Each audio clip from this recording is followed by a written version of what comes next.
Lesson number 11, Force and Pressure. Good morning, students. Yes, what we have studied yesterday? We have studied about the resultant force.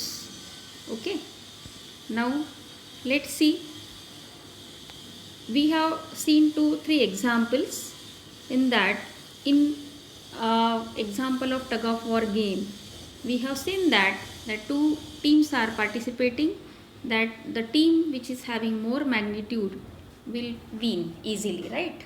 So what is magnitude? Magnitude is the strength of force expressed in numerical value is known as magnitude. Already you know force is a vector quantity which is having both magnitude and direction. SI unit of force is Newton, as we know that force can cause motion and alternatively force can act on an object at rest also. Now see here, balance and unbalanced forces. We have seen this in last period also. What is balanced force? It is a force in which net force equals 0 and there is no motion. And if it is 3000 Newton of force opposing again 3000 Newton of force, then 0 Newton. So balanced force with no motion. And what is unbalanced forces? It is a force in which the net force is greater than 0, causing motion. 4000 Newton of force of one team is opposing the 3000 Newton of force. That is 1000 Newton is unbalanced force with motion going in the direction of the greater force, in this case to the left or forward team A. Okay. So by studying these balanced forces, unbalanced forces, so we will just introduce with the Newton's law of motion, first and second law of motion. What is first law of motion?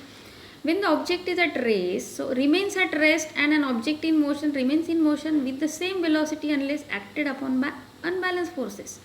For example, when football is at rest, when you will kick a football, then only it will take place in motion, right, by applying muscular force.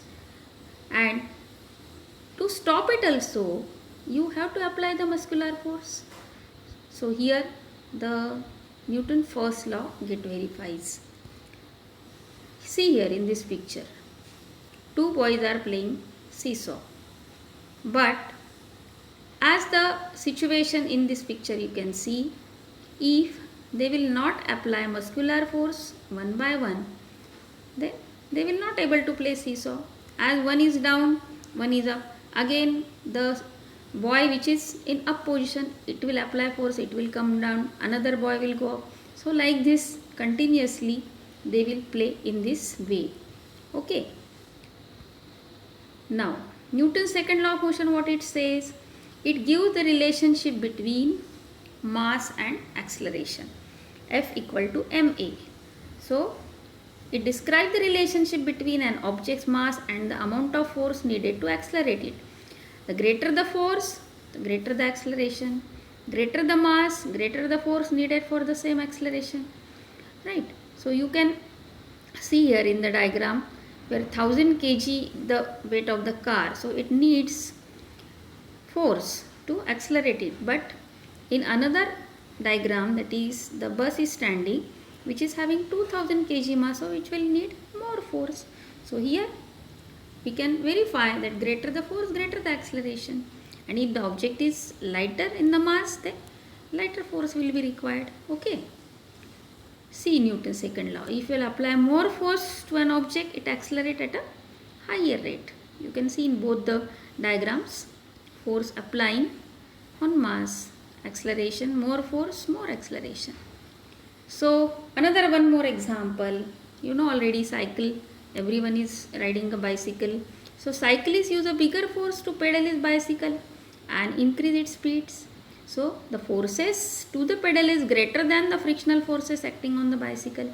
So resultant force F causes the bicycle to accelerate forward. Okay. So here we will stop, students. Thank you, students, and have a nice day.